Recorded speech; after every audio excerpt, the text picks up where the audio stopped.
Hi students, today we will be starting with a new topic that is the bank reconciliation statement. अच्छा numbers पे और practice पे move करने से पहले थोड़ा सा इस टॉपिक का बैकग्राउंड लेते हैं कि आखिर इस टॉपिक के अंदर क्या क्या चीज़ें हैं, किस वजह से हम बैंक रिकंसिलिएशन स्टेटमेंट बनाते हैं और आखिर इसका मतलब क्या होता है और इसका मकसद क्या होता है। अच्छा, अब आजकल के दौर में जितनी भी बिजनेस ट्रांजैक्शंस होती हैं, most of them they are conducted through our businesses bank account. बहुत कम बिजनेसेस आज के दौर में ऐसे हैं जो कि कैश के थ्रू अपनी ट्रांजैक्शंस इनकर कर रहे होते हैं। यानी कि मेजॉरिटी ट्रांजैक्शंस हमारे बिजनेस की वो हमारे बैंक अकाउंट के ही थ्रू हो रही होती हैं। अच्छा, अब जब हमारी मेजॉरिटी ट्रांजैक्शंस बैंक अकाउंट के थ्रू हो रही हैं तो हमारा जो बैंकर है वो एक हमें डॉक्यूमेंट प्रोवाइड करता है that is called the bank statement. क्या कहते हैं हम उसे? हम उसको कहते हैं बैंक स्टेटमेंट। बैंक स्टेटमेंट क्या बताता है हमें? बैंक स्टेटमेंट एक ऐसा डॉक्यूमेंट है जो कि हमें तमाम हमारी बिजनेस ट्रांजैक्शंस जो हमने इनकर की फ्रॉम द बैंक अकाउंट उसको एक डॉक्यूमेंट के अंदर समराइज करके देता है। यानी कि जितनी हमने पेमेंट्स की वो उस बैंक स्टेटमेंट के अंदर मुझे नजर आएंगी, और जितनी मेरी रिसीट्स थी, जितने पैसे मैंने रिसीव किए अपने अकाउंट के अंदर, वो तमाम ट्रांजैक्शंस मुझे इस बैंक स्टेटमेंट के अंदर नजर आ रही हैं उनकी। अच्छा, at the same time most of the businesses अपने अकाउंटिंग रिकॉर्ड्स खुद भी मेंटेन करते हैं। तो जो हमारा बुक कीपर होता है वो अपने साथ एक और रिकॉर्ड मेंटेन कर रहा होता है जिसको हम कहते हैं कैश बुक। हम सबको इसके बारे में पता है। कैश बुक के अंदर यूजुअली दो कॉलम्स होते हैं हमारे। One is for the cash transactions and the second one is for the bank transaction. तो जितनी भी ट्रांजेक्शन हम अपने बैंक के थ्रू कर रहे हैं, हमारा बिजनेस का अकाउंटेंट भी उसको अपने कैश बुक के अंदर रिकॉर्ड करता है। अच्छा, तो यानी कि हमारी जो बैंक से हुई हुई ट्रांजेक्शन्स हैं उसके एक तरीके से दो रिकॉर्ड्स मेंटेन हो रहे हैं। One is being maintained by our banker and the second one is being maintained by us, यानी कि द बिजनेस। उसके दो रिकॉर्ड्स मेंटेन हो रहे हैं। अच्छा, अब उसूलन बात की जाए कि मैं एक महीने की एक बैंक स्टेटमेंट निकाल लूं, let's say for the month of June 2025, और उसी महीने की मैं अपने कैश बुक को भी निकाल लूं, तो सेंस तो यही बनता है कि जो बैंक स्टेटमेंट है मेरी और जो मेरी कैश बुक का बैंक वाला कॉलम है, इन दोनों के रिकॉर्ड्स आपस में रिकंसाइल होने चाहिए, आपस में मैच होने चाहिए। लेकिन रियलिटी इससे थोड़ी सी डिफरेंट है। कभी कभी ड्यू टू सम रीजंस जो अभी हम थोड़ी देर में डिस्कस भी करेंगे, क्या होता है, हमारी बैंक स्टेटमेंट और हमारी जो कैश बुक का बैंक कॉलम है वो आपस में रिकंसाइल नहीं हो रहा होता। अच्छा, before moving on to the reasons के ये आपस में बैलेंसेस मैच नहीं करते, एक शक्ल देख लेते हैं कि आखिर बैंक स्टेटमेंट होती कैसे है और उसका मतलब क्या है। ये आपके सामने एक बैंक स्टेटमेंट का एग्जाम्पल लगा हुआ है। हमारे पास यहाँ पे एक ट्रांजैक्शन की डेट आ रही है। उसके अलावा हमारे पास डिस्क्रिप्शन आ रही है कि जी आपने कुछ पैसे ट्रांसफर किए हैं। अच्छा, कितने पैसे आपने ट्रांसफर किए हैं, और आपके पास आफ्टर द ट्रांसफर अब आपके पास कितना बैलेंस अपने बैंक के अंदर बचा है। ये हमारे पास इस तरीके से एक बैंक स्टेटमेंट चल रही होती है। अच्छा, वैसे हमने जो डेबिट और क्रेडिट के रूल्स पढ़े हैं उसके अकॉर्डिंगली तो ये बात है कि whenever we see a debit related to the bank, it means के बैंक अकाउंट में पैसे आ रहे हैं, वी आर रिसीविंग। लेकिन बैंक स्टेटमेंट में इसका ऑपोजिट होता है। उसका रीजन ये है, जो बैंक स्टेटमेंट है it is a document that is prepared from the perspective of the bank. ये बैंक अपने परस्पेक्टिव से हमें अपनी बैंक स्टेटमेंट बता रहा है। So whenever we see a debit balance in the bank statement, क्या कहते हैं, हमारा अकाउंट डेबिट हो रहा हो, उस सिचुएशन के अंदर हम इसको ये इंटरप्रेट करेंगे that we have made a payment, हमने कोई पेमेंट की है।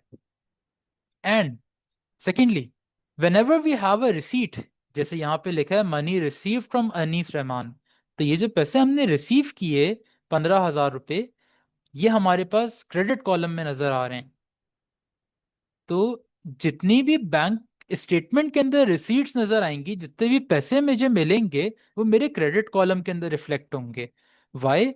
Because bank statement is a document that is reflected from the perspective of the banker. अच्छा, क्रेडिट साइड पे क्यों दिखा रहे हैं? क्योंकि जब पैसे मुझे रिसीव हो गए, नाउ द बैंक ओज मी दिस 15,000 रुपीज। ये पैसा बैंक मुझे ओ करता है, और जब मैंने पेमेंट कर दी तो बैंक की लायबिलिटी मेरे ऊपर से कम हो गई।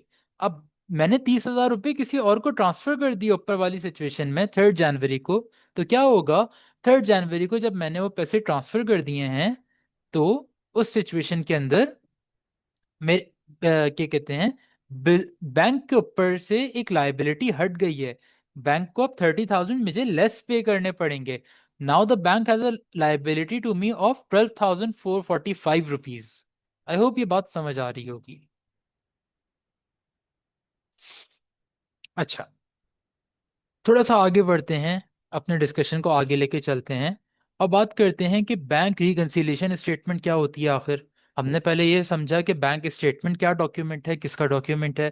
फिर हमें समझ में आया कि कैश बुक के अंदर एक बैंक का कॉलम होता है जो कि हम लोग खुद मेंटेन कर रहे होते हैं, और उसके अंदर तमाम बैंकिंग रिकॉर्ड्स ही हम नोट करते हैं। तो उसूलन ये दोनों जो स्टेटमेंट्स हैं, जो दोनों डॉक्यूमेंट्स हैं, ये आपस में रिकंसाइल होने चाहिए। इनका balance at a specific date should be equal to each other. But due to some situation, due to some events, क्या होता है, ये दोनों बैलेंसेस आपस में रिकंसाइल नहीं कर रहे होते। अच्छा, वो कौन से रीजन हैं, उनको डिस्कस कर लेते हैं कि हमारा रीजंस फॉर द रिकंसिलिएशन, हमें रिकंसिलिएशन बनाने की जरूरत क्यों पड़ रही है। अच्छा जी, सबसे पहला रीजन हमारे पास ये है, जिसको हम कहते हैं टाइमिंग्स डिफरेंस। इसका मतलब क्या हुआ भाई? टाइमिंग डिफरेंस का क्या मतलब हुआ? टाइमिंग डिफरेंस का मतलब हम एक एग्जांपल से समझते हैं। लेट्स से मेरा एक क्रेडिट सप्लायर था, मैंने उसको पेमेंट करनी थी। तो फॉर एग्जांपल वो मेरे पास लेट्स से 10th जून को आया, and I gave him a cheque. मैंने उसको पेमेंट कर the through check. Let's say I odd him $3,000, तो मैंने उसको $3,000 का एक चेक बना के दे दिया। अच्छा, जो मेरा सप्लायर था वो 10 तारीख को बैंक के पास नहीं गया। फिर वो बल्कि बैंक के पास गया लेट से 15th जून को, और 15 तारीख को जाके वो बैंक पे चेक जमा करवाता है। अच्छा, इन द मीन टाइम अब टाइमिंग डिफरेंस आ गया। कैसे आया? जो 3,000 का चेक जब मैंने पे किया अपने सप्लायर को, तो I recorded this in my cash book. ऐसे ही होना चाहिए।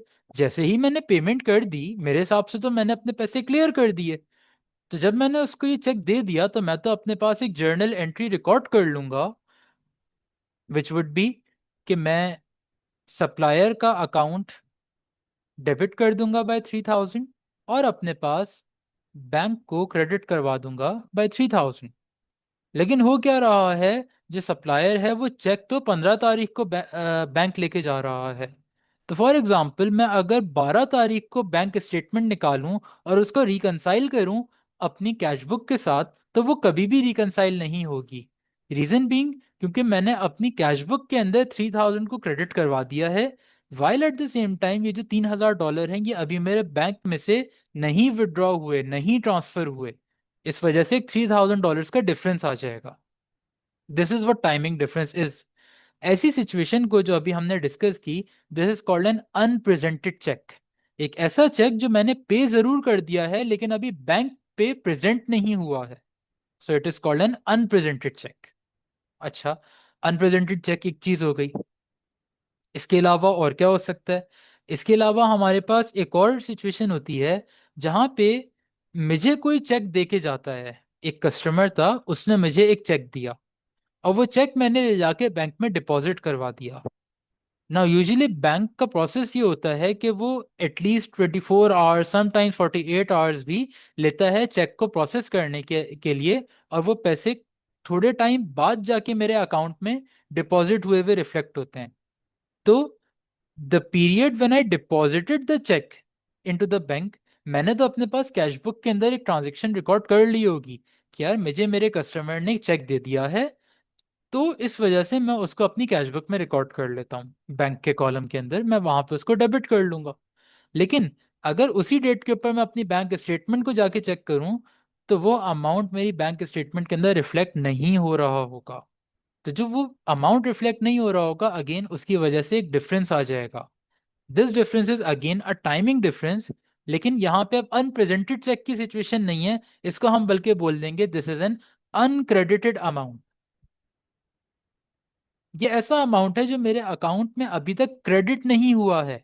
अगेन मैं डेबिट इसलिए नहीं बोल रहा क्योंकि ये बैंक के परस्पेक्टिव से बात की जा रही है। So whenever we are talking from the perspective of a bank, whenever we are talking about the bank statement, a credit would always mean a deposit in the bank, and a debit would always mean a withdrawal or a payment from the bank. I hope ये बात भी clear हो रही होगी।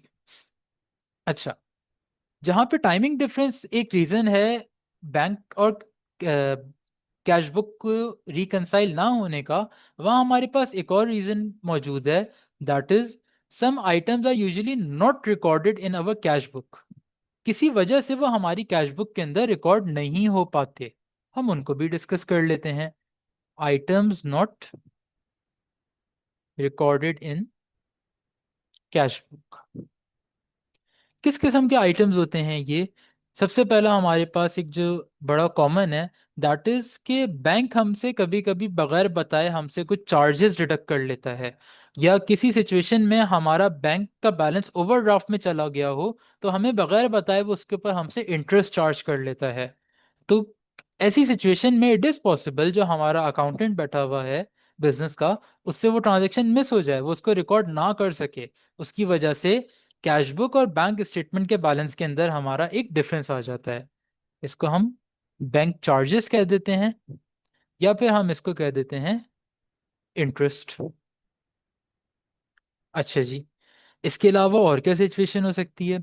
एक और situation ये हो सकती है कि मेरे कस्टमर ने मुझे एक चेक प्रेजेंट किया, वो चेक मैंने बैंक में जाके डिपॉजिट भी कर दिया। जैसे ही डिपॉजिट किया, मैंने अपने पास एक एंट्री रिकॉर्ड कर ली। क्या एंट्री थी? कि जी कस्टमर का अकाउंट को क्रेडिट कर दिया जाए क्योंकि उसने पेमेंट क्लियर कर दी है, और बैंक अकाउंट हो जाए डेबिट। ये मेरी कैश बुक में ट्रांजेक्शन आ गई। लेकिन हो क्या रहा है, एक दिन बाद पता चलता है वो जो चेक था उसके अंदर कोई डिस्क्रिपेंसी थी और वो चेक डिसऑनर हो गया। या तो डिस्क्रिपेंसी की वजह से, या मे बी कस्टमर के अकाउंट में इतने पैसे ही ना हो कि वो पैसा वहां से डिडक्ट होके मेरे अकाउंट में ट्रांसफर हो सके। तो again, for whatever reason, हमारे कस्टमर का जो चेक था वो हो गया डिसऑनर। अब जब चेक डिसऑनर हो गया, तो मेरे कैश बुक के अंदर तो ट्रांजैक्शन रिकॉर्ड हो चुकी है, वहां पे तो मैंने उसको डेबिट कर दिया है। येट जो मेरी बैंक स्टेटमेंट है वहां पे अभी कोई एंट्री नहीं आई है, वहां पे किसी किस्म की रिसीट रिकॉर्ड नहीं हुई है। Again, there would be a difference between my cash book and the bank statement. मैं जब अपनी बैंक नॉट बैंक स्टेटमेंट, मुझे अपनी कैश बुक को के फिगर को रीइंस्टेट करना पड़ेगा। जो डिसऑनर चेक वाली एंट्री मैंने डेबिट की थी, उसको मैंने वापस से क्रेडिट करवाना पड़ेगा। अच्छा, इसके अलावा और क्या सिचुएशन होती है? एक सिचुएशन होती है जहां पे बैंक मेरे अकाउंट से डायरेक्ट पेमेंट कर देता है। समटाइम्स कुछ ऐसी सिचुएशंस हैं जहां पे आइदर बाय लॉ, या फिर आप खुद बैंक को अलाउ करते हो कुछ सर्कमस्टांसेस में, कि यार अगर फलाना बंदे को कोई पेमेंट करनी हो तो उसकी ड्यू डेट पे आप खुद से पेमेंट कर देना, हमसे पूछना नहीं। तो बैंक आपकी परमिशन के बगैर वो पैसे डिडक्ट कर लेता है आपके अकाउंट से। तो अगेन, ऐसी सिचुएशन में क्या हो सकता है? ऐसी सिचुएशन के अंदर आपका ये एंट्री मिस हो सकती है फ्रॉम योर कैश बुक। अच्छा, जहां डायरेक्ट पेमेंट आप रिकॉर्ड नहीं करते, वहीं ऐसी सिचुएशन के अंदर एक और सिचुएशन आ सकती है जहां पे there is a direct transfer into the bank account. आजकल के दौर में हम अपने दोस्त से कुछ पैसे मांगते हैं, वो आपके अकाउंट में पैसे डायरेक्ट ट्रांसफर कर देता है। तो यही सिचुएशन बैंक्स में भी होती है कि यार पेमेंट करनी है, चलो ठीक है, एक काम करते हैं, इसको ट्रांसफर कर देते हैं अकाउंट के अंदर। अच्छा, जब वो पैसा ट्रांसफर हो गया अकाउंट में, तो पॉसिबल है कि जो अकाउंटेंट बैठा हुआ है, जो बुक कीपर बैठा हुआ है, वो उससे ये एंट्री मिस हो जाए, वो अपनी कैश बुक के अंदर उसको ना रिकॉर्ड कर सके। तो again due to this reason मेरा जब बैंक स्टेटमेंट में बैलेंस नजर आएगा it would be greater than the balance in my cash book, जिसकी वजह से एक डिफरेंस आ जाएगा और मुझे उसको फिर इन्वेस्टिगेट करके रिकंसाइल करना पड़ेगा। तो जो रिकंसाइल करने का प्रोसेस होता है उसके लिए मैं एक स्टेटमेंट बनाता हूँ that is called the bank reconciliation statement. इंशाल्लाह हम अपनी नेक्स्ट वीडियो के अंदर इसी का एक प्रैक्टिस क्वेश्चन देख रहे होंगे, तो होपफुली चीज़ें मजीद क्लियर हो जाएंगी। Thank you.